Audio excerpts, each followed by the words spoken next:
रामकृष्ण हरी. या कलियुगामध्ये समोरच्याचं कधी चांगलं व्हावं असं आपल्या मनाला न वाटल्याने वाट्याला आपल्या दुःख आल्याशिवाय राहत नाही. आणि ही वस्तुस्थिती आहे. फक्त आपणाला असं वाटतं की समोरच्यानी आपली कामं सर्व फुकट करत जावी.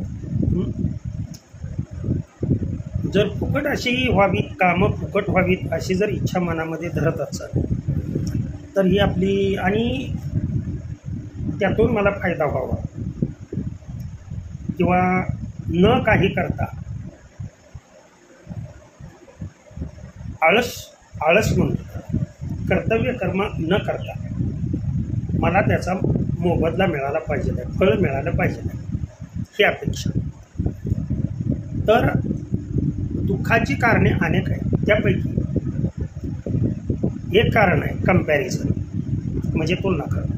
तुलना करणं म्हणजे तुम्हाला सांगतो, अशी वृत्ती धारण करणं की शेजाऱ्याचं घर असं आहे. स्त्रियामध्ये फार असते, आमचं बी घर तसं झालं पाहिजे, नवे नवे त्याच्यापेक्षा दुप्पट तिप्पट चांगलं झालं पाहिजे. पण ही वृत्ती कोणती आली सांगा बरोबर? कोणती वृत्ती आली?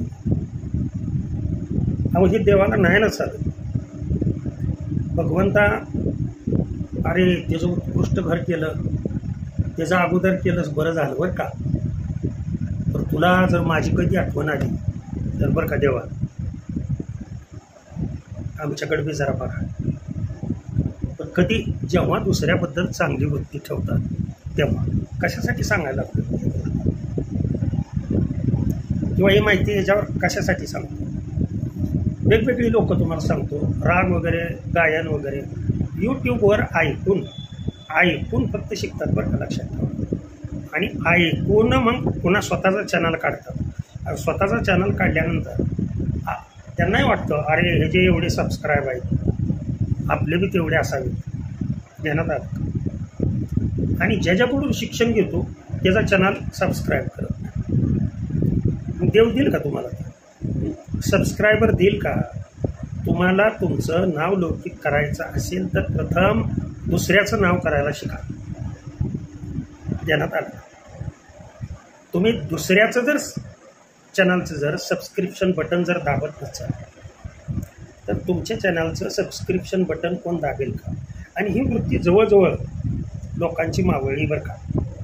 आलं का लक्षात? लोकांना काय होतं आहे बरं, सबस्क्रिप्शन केल्यामुळं किंवा सबस्क्रायबर वाढल्यामुळं काय समोरच्या व्यक्तीचा, चॅनल काढणाऱ्या व्यक्तीचा काय फायदा? काय कमेंट्स केल्यामुळं काय बादर तर असे व्हिडिओ कसला बी असू द्या, बघायला नाही काय नाही, नुसत्या बॅड कमेंट्स फेकून द्यायच्या. म्हणजे त्याचा जन्मच ह्याच्यासाठी झालेला, वाईट कृत्य करण्यासाठी झालेला आहे. चुकून तो मनुष्याच्या जन्माला आलेला आहे. ही वृत्ती जोपर्यंत तुमची मावळत तोपर्यंत आपलं स्वतःचं कधी चांगलं होत नाही. यासाठी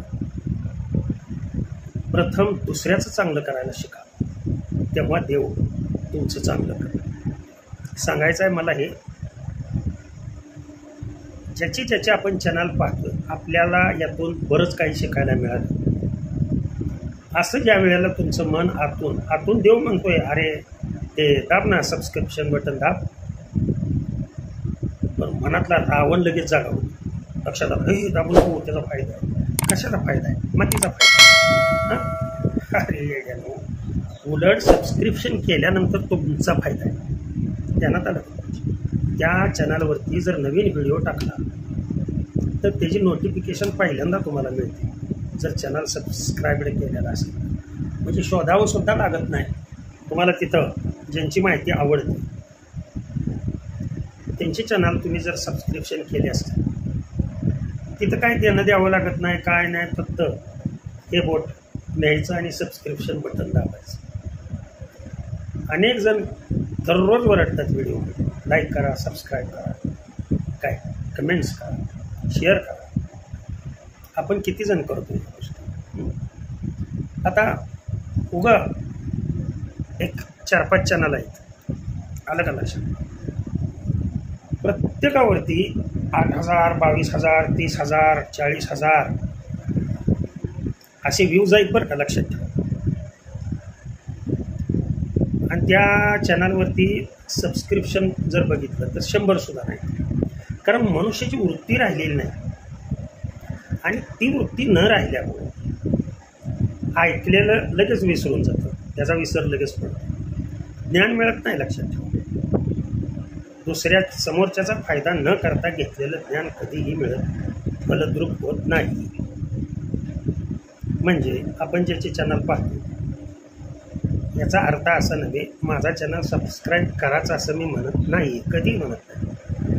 अलग लक्षात. आणि तेवढा मला वेळ बी नसतो, पण आज उगाच मी त्या ह्याच्यामध्ये चालत होतो.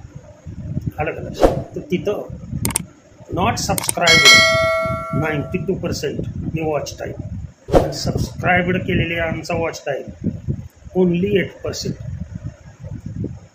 त्याच्यावरनं मला हे आठवतं की जगामध्ये लोक कसे आहेत आणि त्याच्यासाठी हा व्हिडिओ मी अपलोड करतो. ओके. रामकृष्ण हरी, विठ्ठल केशव.